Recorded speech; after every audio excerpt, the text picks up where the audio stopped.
right, good morning, Bardstown and Nelson County, and welcome to Bradford and Brooks. And this time it's a true Brooks here with the Bradford. Good morning, Margie. Good morning, partner. Well, glad to have you home. Oh, it's great to be home and in my own bed, taking my own shower, and just seeing home again, and knowing I don't have to leave to go to a hotel again. It's great. It's great. You don't know how much you appreciate, even if your house is messy. You know, it's your mess. You know,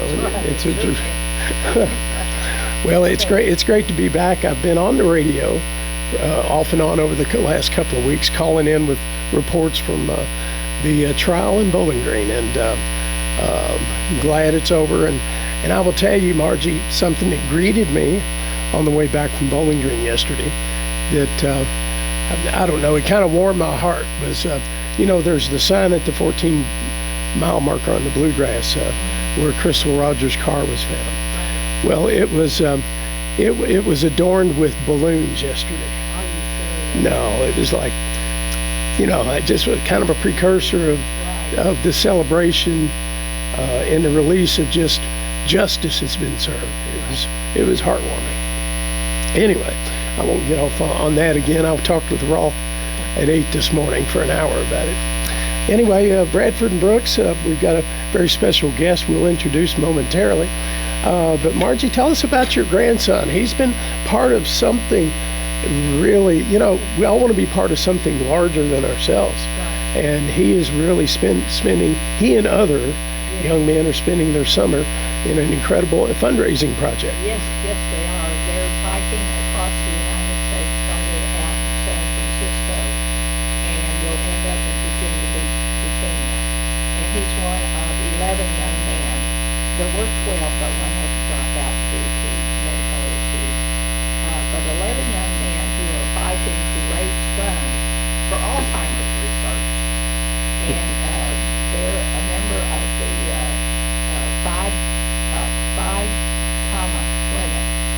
Phi Gamma Delta, Phi Gamma Delta fraternity at Western Community University. And this is the 13th year that a group from that fraternity has biked across the United States. So my grandson, John King, who just graduated and is spending his summer biking with these young men. They have scheduled stops all along the way where they do fundraising.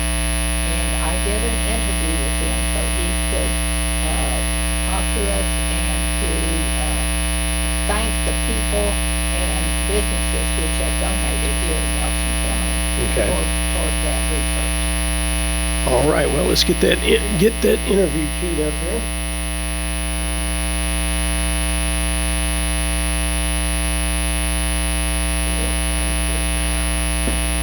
My grandson, John King, who is part of a Western Kentucky fraternity called the Phi Gamma Delta that is in its 13th year of doing a cross-country bike trip in order to raise funds for Alzheimer's research. Hey, JT, we're glad to have you back in Kentucky here for a while. Yes, ma'am. I'm glad to be back. It feels really nice. I would like for you to tell us a little bit about what you're doing and the stops you've made along the way. Yes, ma'am. So we've been biking across the country. I believe it's day 51 now, and we left, we left about 55 days ago. We drove out from Bowling Green to San Francisco, California, and over the past 51 days we've been biking west to east from San Francisco, and we just rolled into Bowling Green yesterday. And so just got back into Kentucky, and it feels really good seeing all the familiar faces again. And you have, so you're stopping in Bowling Green, which of course is your home base. And you have some other stops here while you're in Kentucky. Ma'am. Yes, ma'am. Yeah, so tomorrow we're going to be riding into E-Town, and we don't have an event there, but the day after we'll be going into Louisville, Kentucky, and that'll be on the 10th, and we'll be at Third Turn Oldham Gardens at 5:30 p.m., and then the next day on the 11th we'll be at the Clayton and Croom storefront from 4 to 7 p.m. And then also on July 13th, we'll be in Lexington, and we'll be at the Wise Bird Cider Brewery. And all those events, you can come out and meet the guys, donate if you'd like, and buy some merchandise. And we'd love to see as many people there as we can. Well, if people can't get to those, how can they donate? Yeah, of course. We have we have a website, and I believe there's a donate button that'll take you straight to our Give Butter.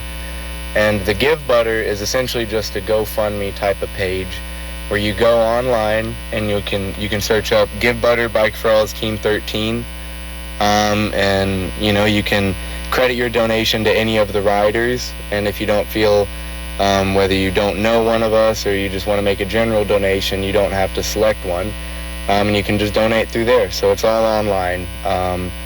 We do cash donations, but those are more so in person as well. But if you're not able to make it to the event, feel free to donate online at our Give Butter. Well, you the riders, the bikers, I should say, you've all made not only the dedication of your time, your summer vacation, so to speak, but Yes, you each had to raise a certain amount of money before you could even join the team. Isn't that correct? Yes, ma'am. Yes, it is. It's a minimum donation, or I guess minimum fundraising, of $1,500 for each of us before we're able to make it on the trip. And so most of everybody on the trip made, raised above $1,500. And, we have guys now who have raised over $4,000 or $5,000, and I think I myself am up to $2,000 or $2,500. So we all keep the fundraising going, even if we get past that number, just because, at the end of the day, we're just trying to raise money for a good cause. Well, yes, that's wonderful. And I know you have some people here in Nelson County you'd like to thank for donations. Yes, ma'am, I would.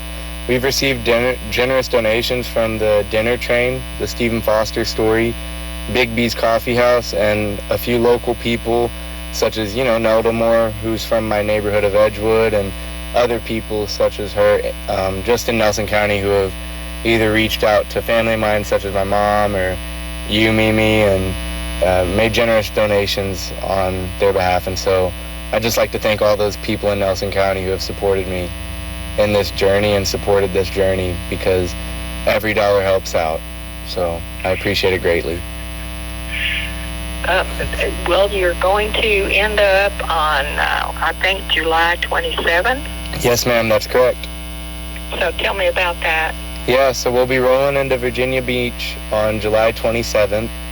And once we get there, when we went out to San Francisco on the very first day we rode our bikes, we dipped our rear tire in the Pacific Ocean on the beach in San Francisco. And so when we get to Virginia Beach, we'll ride in that day and we'll place our front tire in the Atlantic Ocean.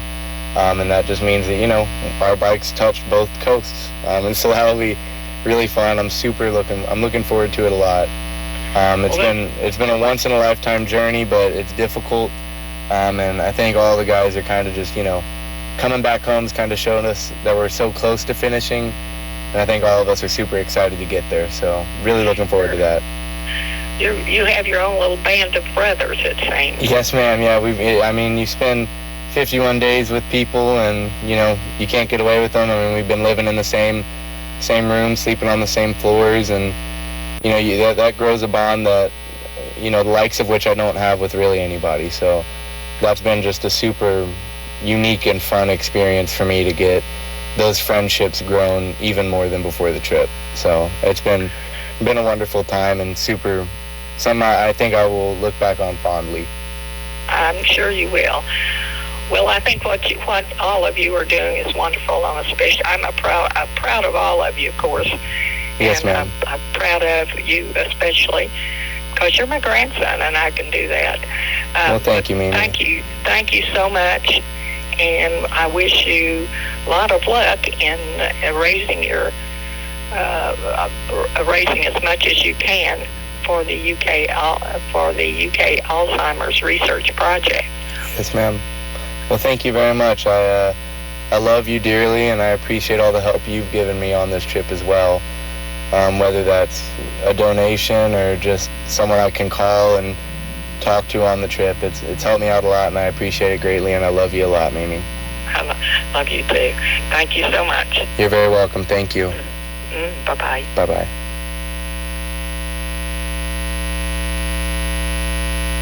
All right, that was a great interview, Margie. He's special to me. He's a very special young man. yeah, absolutely. What a great story. All right, Margie, we have a very special studio guest, and I think a lot of people think of a state representative as being a part-time job, that it only really matters either 30 or 60 days a year. But our state representative, Candy Massaroni, I think can tell you the truth that being a state representative really is a 24/7 job, and you never know what you'll be asked, as our representative to state government. Good morning, Candy, and thank you for coming in. Good morning. Thanks for having me on. It is definitely not a part-time job, but I enjoy it and I love helping people. I have been dealing with situations I never thought I would have to deal with helping people. I've learned a lot, and I'm just grateful. Kind of like being a parent. Yes, it really is. Well, and also I think you've got responsibilities between sessions as well. There's a lot of things that happen that you probably can only see on KET, but there's a lot of government that happens outside the General Assembly. The sausage is being made when we're not in session. Right. So, yeah, that's when most of the work gets done, and it's really hard. There's 100 state representatives, so if you want to get a piece of legislation through, I've learned a lot. You have to start at least a year or two prior to the session just to try to get it moving. Right. I know just from my watching of the General Assembly, it's not uncommon to see bills introduced 2 and 3 years at a time. And along the way, there'll be tweaks, there'll be changes, and you're always building support, and explaining why this legislation deserves other legislators' attention. Yeah, and I can give you an example of that. You don't know who the opposition is going to be this one of your legislation. One of the bills that I filed last year that I'm extremely passionate about is Landon's Law. It's named after Landon, my cousin, the little boy that passed away in Boston. This bill simply allows schools, it doesn't mandate schools, but it allows schools to have anti-choking devices. We got it through the Education Committee, and we got it through the House, but it got stuck in the Senate. And the guy that created the helmet remover, his son was opposing it. So it kind of killed the bill over in the Senate. So we got to work around, it's just, you never know who's going to come out and start opposing a piece of legislation. So. Right. Well, that surprised me because we have one of those. My wife, after hearing that discussion, we have one of those devices, anti-choking devices, and that as a result of that. But I was surprised that there was opposition at all. Yeah, no, and I wasn't expecting it. So it kind of came out of nowhere. And we actually had people helping us that works with the Americans with Disability, and a lot of those they're wanting it in the schools because a lot of these children they can't receive the helmet remover for the choking abuse. Things kind of with or something. What is his opposition? What is the anti-choking device? It's simple. It's kind of like a plunger that they put over their mouth if they can't get an item removed from the airway, and it sucks it out. And it's not FDA approved, but it is approved by the ADA.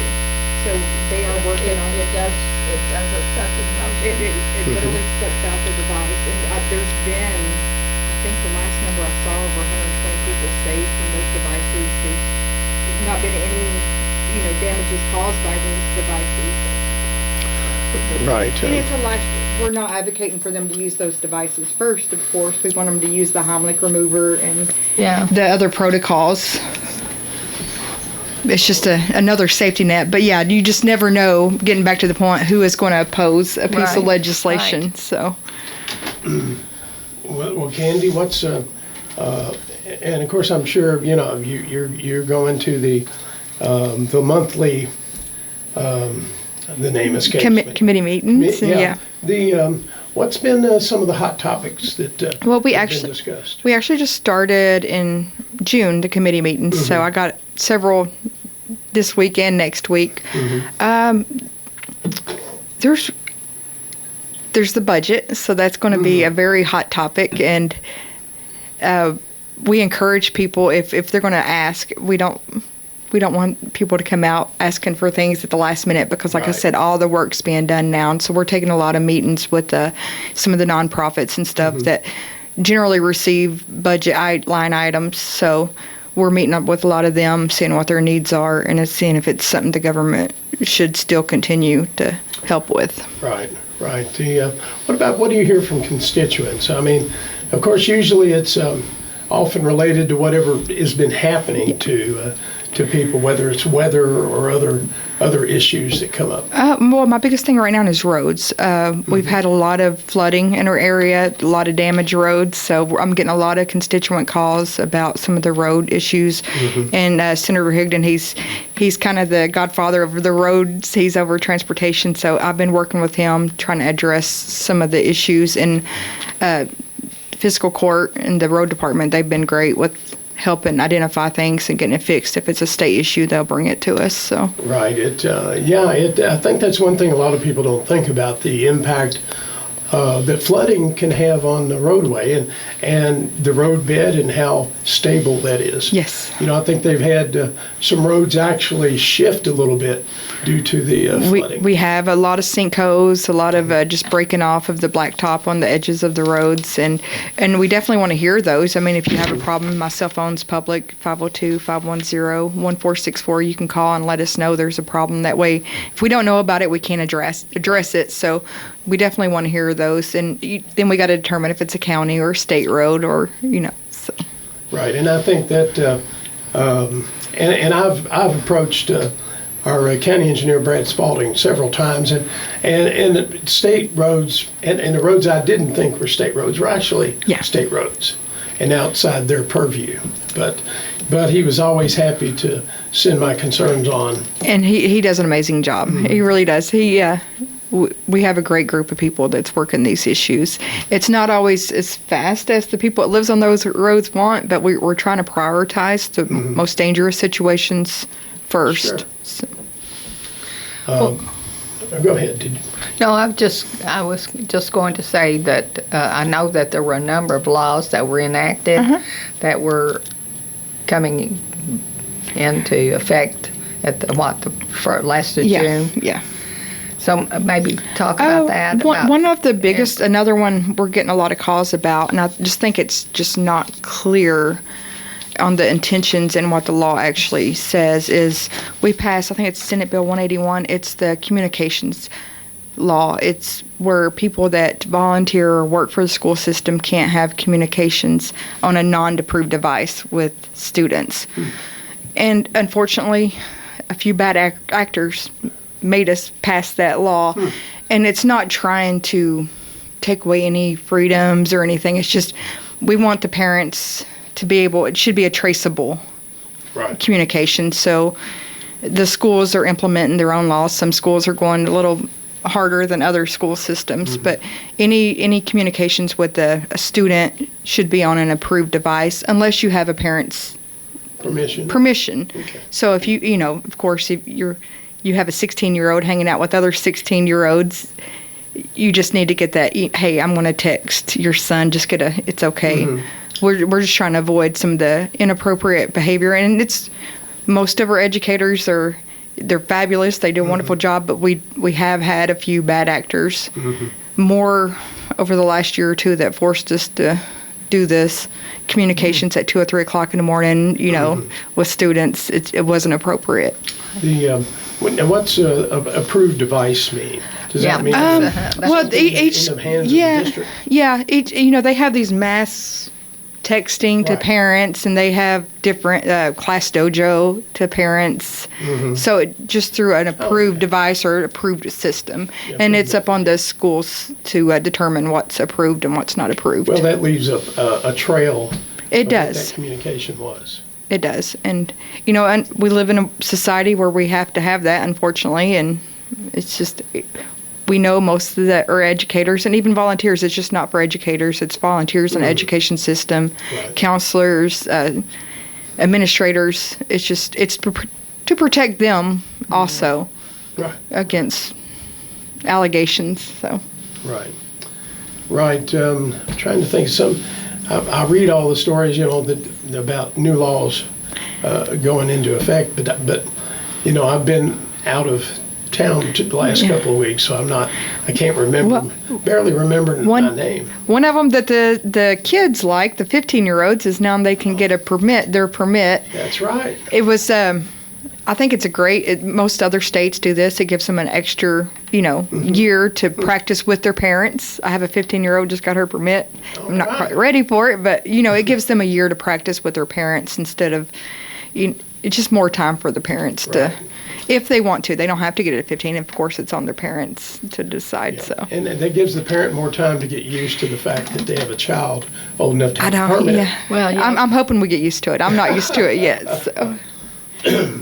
Well, I ran into problems years ago. My father took me out once, said never again, and so then he handed me off to my brother, who was even less likely to take me out again. Anyway, my best friend, who was older than I was, ended up giving me most of my driving practice, and actually I went and took the test without my parents' knowledge. Oh, wow. And passed, and I came home and said, "Look what I've got." And they were both, you know, jaw dropping on the floor, like, "How'd you do that?" And I'm like, "Well, you know, Scott helped me out, and I'm thankful to him ever since." I don't know if I ever would have earned my license otherwise. Well, my husband tried to teach me to drive on a stick shift in our first year of marriage, and I thought that was going to be the last year. He never did teach me to drive on a stick shift. Well, that's I'm sure all 15-year-olds are happy about that. They are. Parents, not so much. And, you know, the timing, we can talk about the timing because we have the rural ID coming in and we had all the 15-year-olds. So we're having a problem getting all of them in. I think it's going to start leveling out because every 15-year-old in the state wanted their permit as soon as they were eligible. Right. And then we had people trying to get their rural IDs before the deadline was up. So Now, when they're going to take the test, like here in Nelson County, where do they go? They're still not able to do it. we do here? not. Senator Higdon and I have been working on that. We're trying to get the state police station here when we get the new facility open over behind the new courthouse. Okay. So we're working on that. We're trying to put the money in the budget for that. We thought we had, but we didn't. So this budget cycle we're going to request that we have a regional testing here as well. I know that. I mean, it's just so inconvenient. It is. for And people. I mean, people that have to take off work. And I have been I've never been an advocate for the regional offices. We're doing the best we can. If any legislation, I've actually co-sponsored legislation to bring it back to the counties. Senator Higdon and Diane Thompson, we all worked together to make sure we at least had one here in Bardstown because it was such an inconvenience for especially our senior population to go to a regional office in Danville or Elizabethtown. So And we are fortunate to have one here now. I mean, I just wonder who thought that was a good idea to begin with. Well, I think it was, it's kind of one of those perfect storms. So we came down, they was going to require the real ID. I do believe some of the clerk association was opposing the rules. So it really came down to not to be able to agree with the clerks association to do it in every county. Our clerk was absolutely not one of those. She's been advocating to keep it here as much as possible. Oh, well, Right. yeah. But- Well, Diane was. She was already doing it that way. She was. So I mean, it would not have. She wouldn't have had to It wouldn't change have. anything. No, it wouldn't have. But a lot of the counties, they weren't, and then ultimately it was the lobbyists for the Yeah. clerks that kind of fought against it. And Well, it sure is inconvenient for It is. everybody else. Well, what's the status on the real ID now? I know that there was a tremendous crush before the deadline, but now that that's passed, when I renewed, I just got the regular, but now I want to go back And get the when the crush is over to get the real ID. Well, if you're going to fly or if you're going on a military installation, you do need a raw ID. But you can also, if you're retired military, like I kind of refuse to get the raw ID. I use my military ID. Right. Or if you have a passport, you can use that instead. And I do think the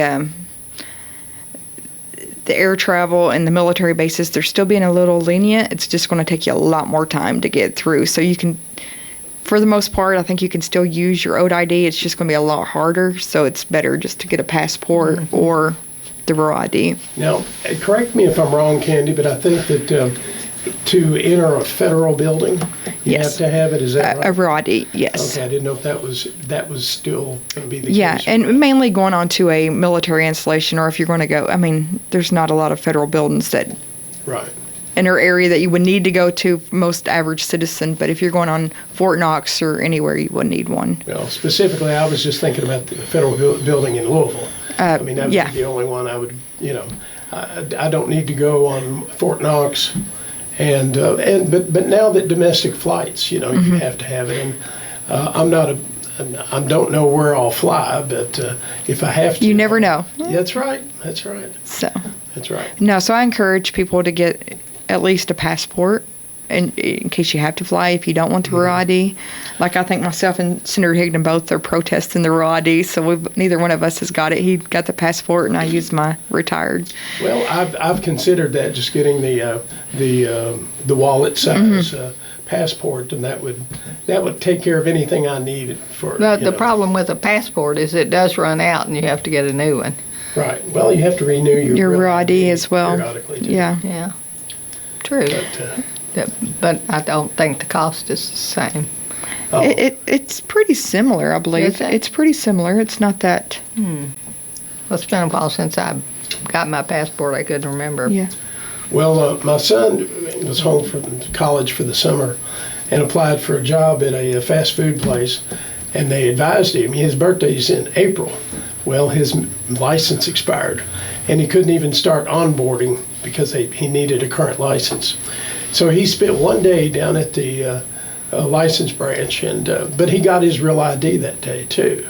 But I mean, I'll say all day, but I mean, he got there about 9 and had it done by early afternoon, and without an appointment. Yeah. So I mean, to me that's not bad. And they're doing an incredible job. It's frustrating because you have to wait there, but they're doing an incredible job trying to get people through as fast as they can. Sure. And if there's an emergency, you had a death, you had to fly somewhere, in a family, and you don't have a raw ID, you're always welcome to reach out to Senator Higdon and I, and we can see if we can help, facilitate a faster process for emergencies. Yeah. But it's better to have an appointment when you go in, but if not, you can wait in line. Well, I know we always hear horror stories, but there's, really patience is the one. It is, and anytime you're dealing with the government, it's not fast, so it's But anyway, they now for older gentlemen with white beards like mine, I will tell you that that caused a problem when I got my new license, because the flash was blowing out. My white beard was reflecting all the light, and it created substantial glare on the photo. it's just to give you angel halo. So Yeah. So That's the first anyway, time I've it took ever heard two of of that. them. One of the other clerks down there had to cover part of the flash with his hand so they could get a picture of me that wasn't all, that is So actually you a blew first the for me. camera up. Is Yeah. that what we're hearing? Yeah, I guess Yeah. that I'm officially in the in the older American category now. But anyway, that was a real story, and so just be prepared if you or your husband has a beard. Just be prepared. Anyway, Candy, we need to get a couple of commercial breaks in. This is Bradford and Brooks, and we have a very special studio guest, State Representative Candy Massaroni. And Margie and I will be back with Candy in just a few minutes. Stay tuned. You're listening to Bradford and Brooks. Don't let You the gotta go fear back of running to out the, of money in retirement Landon's keep you Law. up at night. Turn your 401k into mailbox money for life by logging on to TonyWalkerFinancial.com or call 877-499-9255. Your weather forecast on WBRT brought to you by Matt Equipment Company on the bypass next to Corbin's. Their lineup of rental equipment includes trailers, scissor lifts, both regular and high-rise forklifts, excavators, skid steers, and tractors. Matt Equipment Company. A 40% chance of showers and thunderstorms today, otherwise cloudy, a high of 85. 20% chance of showers and thunderstorms tonight, otherwise cloudy, a low of around 68. And for Thursday, a 30% chance of showers and thunderstorms, partly sunny, and a high tomorrow, 88. And that's your forecast from your hometown country radio station, WBRT. Got land? Want cash? Vital Farms is here to help. Become an egg farmer and we'll set you up with our best-in-class support team, teach you egg farming our way, and compensate you fairly for the eggs you produce. Call 844-494-VITAL today to learn how you can transform tree-filled or underutilized land into cash flow for your family. Again, our number is 844-494-VITAL or apply online at vitalfarms.com/farmer. The world-famous and enduring Stephen Foster story returns to the stage this summer at the J. Dan Talbot Amphitheater at my old Kentucky home state park. What is your Stephen Foster story? Did you see the show as a child, surrounded by a canopy of trees? Did you have a first date or celebrate an anniversary under the stars? Does your heart swell with pride every time you hear our state song? Or have you lived in Kentucky and never seen the show? Are you new to Kentucky? It's time to come back. Bring the next generation and experience the magic for the first time. Timeless music. Beautiful costumes, exciting dance and drama. History comes alive every summer in Bardstown. A show so big, it's a good thing there's no roof. Let your heart swell with the nostalgia and music of the Stephen Foster story. Visit StephenFoster.com or call 502-348-5971. The Stephen Foster Story. Select nights now through August 9th. Sponsored in part by Bardstown Tourism and Heaven Hill. Drivers who switch and save with Progressive could save hundreds. With that kind of money, you could go big time. The next time you're out to dinner with friends, you can order the shrimp cocktail for the table. And maybe you'll realize it only comes with 4 shrimp after you've already given away 3, but that one shrimp will be so good. And if you switch and save hundreds, you could get shrimp all the time. Switch to Progressive and you could save big time. For shrimp. Progressive Casualty Insurance Company and affiliates, not available in all states. Potential savings will vary. Are you tired of high cable TV rates? Sign up for Dish today and get a $500 bonus offer while supplies last. Plus, lock in your price for 2 years guaranteed. Call All American Dish, your Dish authorized retailer now. 800-296-1251. 800-296-1251. That's 800-296-1251. Offers require credit qualification, 24-month commitment, early termination fee, and e-auto pay. Restrictions apply. Call for details. Nelson County Implement in Bardstown. Your local Cub Cadet dealer is ready, and you should be too with Cub Cadet. Zero turns, lawn tractors, and walk-behind lawnmowers from Cub Cadet are engineered with premium features, leaving you with a well-manicured lawn. Nelson County Implement on the Louisville Road in Bardstown, where the 4-lane goes to 2. For over 30 years, Carey Heating and Air has kept you cool in the summer and warm in the winter. That's our mission at Carey Heating and Air in Bardstown. Carey Heating and Air is the only factory-authorized Carrier dealer in Nelson County. They not only sell and install the best Carrier, they service Carrier and all other brands. Turn to your local Carrier experts, Carey Heating and Air, right now, saving you even more money. Plus, Carey Heating and Air specializes in geothermal units, the most efficient heating and air units available. Ask us about our service agreements, where we keep your existing equipment running like new.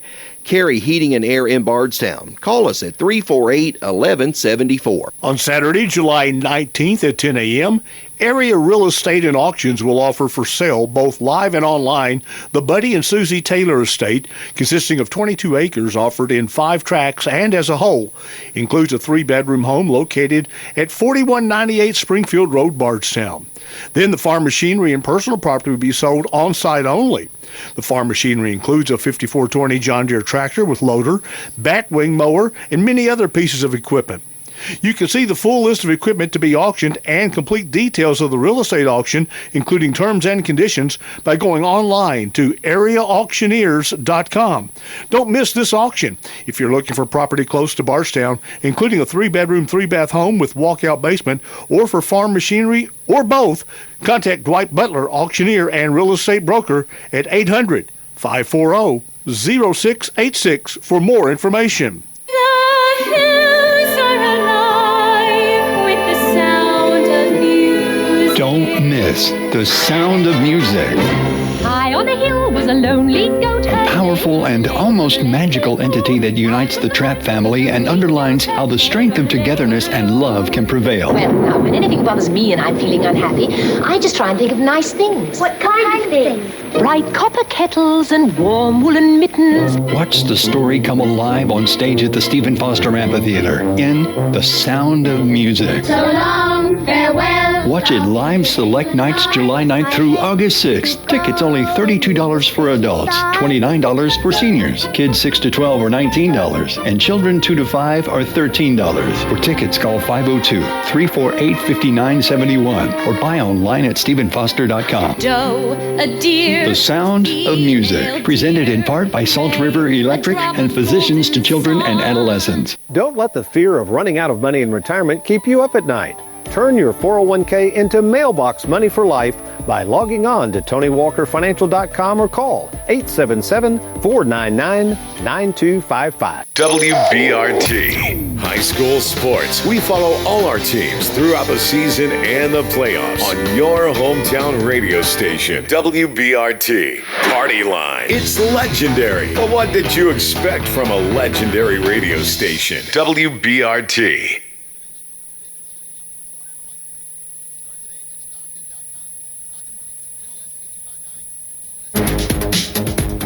You have been listening to the Bradford and Brooks Show with your host, Margie Bradford and Jim Brooks. The Bradford and Brooks.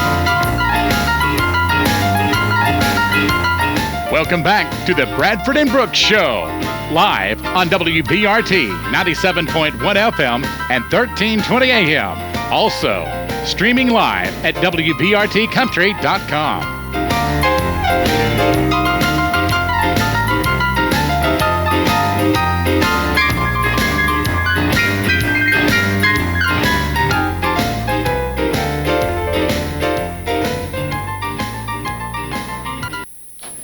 Well, you're welcome back to Bradford and Brooks. And during the break, I took a nice big swig of my wife's coffee. And let me tell you, after a couple of weeks out on the road at a hotel that had mediocre coffee at best, it's always great to get home to your own bun coffee maker and a nice big hot cup of coffee. All right, our special guest here is Candy Massaroni, state representative, and we've been talking legislation and the things she's been working on. And as I said earlier, we think state representative is just a job that she has to do 60 days or 30 days a year. But as she can attest, it's really your state representative 24/7, 365 days a year. And you have to be prepared for it. And thankfully, we have a state representative who relishes the opportunity to serve the public. Thank you. And we appreciate you, Candy. Thank you. Yeah, we. Another thing was talking about being a state representative. You want to follow legislation to fix everything.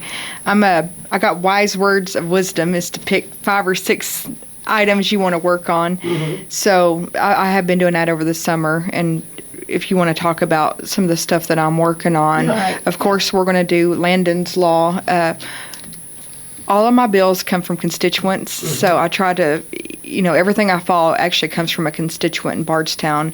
So another one I am working on is kind of from, we've been doing a lot of talk about the Crystal Rogers case. Mm-hmm. So it's the grand jury, they couldn't indict the Houcks on recording the grand jury because the time limitation. Right. So I'm actually working on legislation. Of course, it couldn't do anything for that case, right. But for future cases, because the cases last so long, sometimes it's 5 or 6 years down the road, just to extend the timeline of how long they can, indict somebody for recording a grand jury. Take legal action. Yeah, to take legal action for doing. Because that, recording a grand jury is just a violation of the trust that we have in the grand jury system. Those proceedings are secret for a reason. Yeah, and I've actually in the legislation I'm currently filed, it makes it if you're a officer of the law that's recording it, it's going to be a bigger penalty for them. So. Right, and that sometimes it's a matter of I think of education, but I think it's clear if you're going to appear before a grand jury, you're well advised that you should not be recording. Yes. But and we ran across this, covering the Houck trial.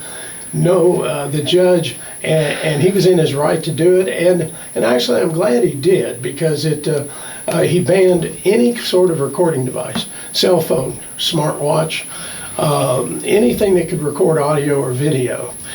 He didn't want people streaming from the audience, to protect the integrity of the trial. And it was a big inconvenience to the media, but I started in the media with a pad and a pen, and that's what we were all back to. It was kind of like Back to the Future. And I was comfortable with it, but I think some of my younger comrades, it was kind of a new thing to where you don't have anything, no video, no audio recording. It was just what you can remember. Well, during the thing with, the guy who killed his wife, stabbed his wife with that trial. O.J. Simpson, remember? O.J. Simpson. The people in that courtroom, they did all that recording, and it made a big difference. In the, all of that was going on, and the lawyers were, playing to the camera. If no fit, you must acquit, kind of thing. Well, that's right. But I think it can slant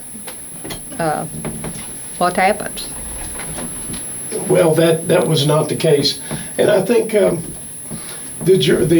media, a group of media from Louisville, asked again for a pool camera, just a single mounted camera, and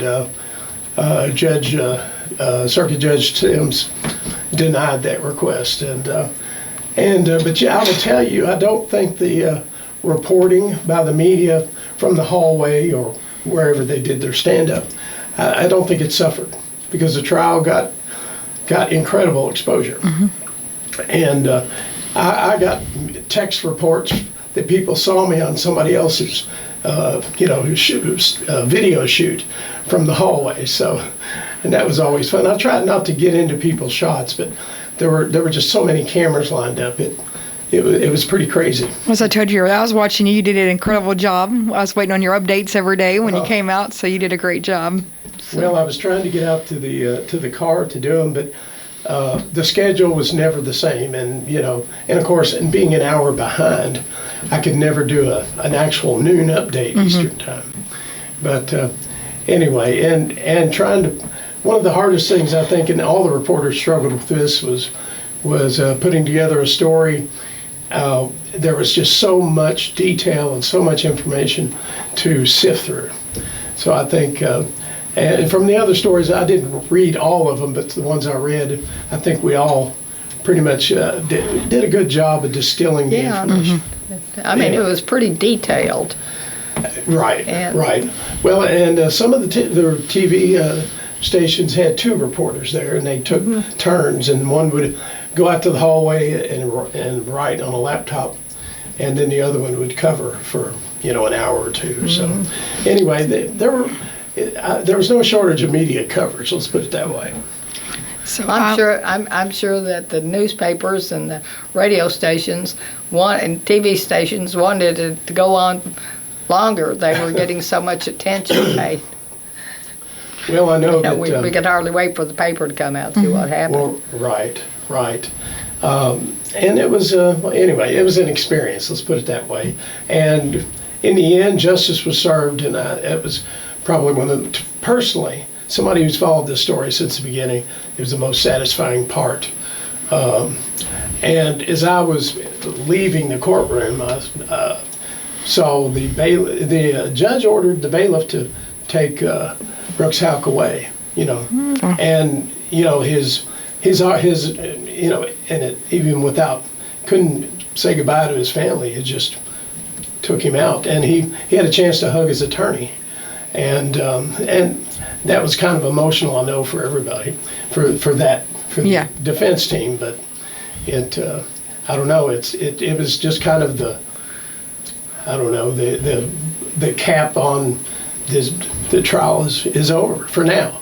Now, I'm sure there'll be plenty of appeals coming, but that's part of our process. Yeah. Well, her family was very emotional. Mm-hmm. Oh, yeah. So, and in fact, I think when they allowed the family, they've had the media leave the courtroom first. Yeah. And of course, everybody was getting their setup, and I think the family were offered the opportunity to leave out the back way, so they wouldn't have to face the media, unless they wanted to. And I thought that was a very respectful thing to do, because it's such an emotional moment. Who wants a camera and light stuck in their face and a microphone? Anyway, well, Candy, let's see, this next session will be a budget session. It will be, and budget sessions they're very long. They're very interesting, and they're a lot of work for a lot of people. So it's now the old story goes back about the final day or days or so. The smoke-filled rooms where deals are struck. Is there still some wheeling and dealing to get support from critical legislators, you think? Oh, absolutely. And like I said, people probably think I hate lobbyists. I don't hate lobbyists. I just don't agree with taxpayer lobbyists. So there's always lobbyists. You can kind of foresee what's going to happen during that session when you see what lobbyists are up there and who they represent. So there's always a lot of lobbyists around, especially on a budget year. And so. Well, I always pay attention when they release the list of registered lobbyists. Yeah, it's interesting. You can find out a lot about what's going on, and they have a job to do, and they do it, they do it well. Right. I don't take lobbyist campaign contributions or anything, so I'm probably not one of their favorite ones to seek out, so it is what it is. But, there's some great lobbyists. We got some great lobbyists that do great things. I just don't agree with the taxpayer-funded lobbyist aspect of it. Right. Well, I think time has shown that lobbyists can be effective. They can. Well, they are effective. They definitely are effective, and a lot of times I will vote against things when I see who's lobbying for it. So I know there's it's something that I won't agree with it in there. Well, certainly. You've been a kind of an independent thinker. I have, and it's as a Republican. Well, I have, and I think it's I think everybody should be free thinkers. I think that's what we're built on, and I think I've made a lot of good relationships actually on both sides. So, but I'm not one to vote yes on a lot of things. If I do disagree with it, and I've been a big advocate of single issue bills. I think the bills that have multiple issues in it is. It does a disjustice for our state when we're voting on things that have multiple things in it. So right, but sometimes that's the way things. And that's what. And I've actually got legislation. I haven't got a lot of legislation passed on its own, but I have myself put things in other people's bills to get it passed, and that's just how it works. But I don't agree with the concept of 200 or 300 page bills, and Kentucky's pretty good about not doing that. They really are. We've gotten a lot better about not doing it, but towards end of session, everybody's combining their bills together. So you only have so much time. You only have so much time, and everybody's issue is important to them, and they want to get it done, which is understandable. But sure, and there's I don't know the procedure, but there's certain procedures and timing about how bills have to be Yes, read and they have to have 3 readings, and they have to go through the committees. So, but I think we have done. Kentucky is pretty good about not combining huge pork bills, as I call them. That we still have some. It's a little too big. I don't agree with, but. Well, quickly, Candy, I know some state legislatures have like full sessions every year. Do you think Kentucky is nearing a time when they need to do that? Because that 30-day session is really short, but it's not a budget year either. No, I don't think so. I think the way the system is set up, we're supposed to be part-time legislators. We're not part-time legislators, but we're supposed to by the Constitution, and we're supposed to be members of our community. We're supposed to work, and and that's the way it's set. And I think it works because we can still be close to our people. We're not in Frankfurt all the time. I think the more you're in Frankfurt, the less you know what's going on back home, and you can't get a read on what your constituents actually want. So I think the way it's set up now is good. All right. Well, Candy Massaroni, thank you. Thank you for your service as our state representative, and thank you so much for coming in today. Thank you for having me. Thank you. Thank you. All right, Margie. Well, that's going to do it for Bradford and Brooks. We'll both be back next week. Yes, and we have a guest, Michael Greenwald, our librarian, is going to be our guest to talk about all the programs that they have. Our director from the local library will be on next week. Until then, we'll see you. Have a great week, everybody.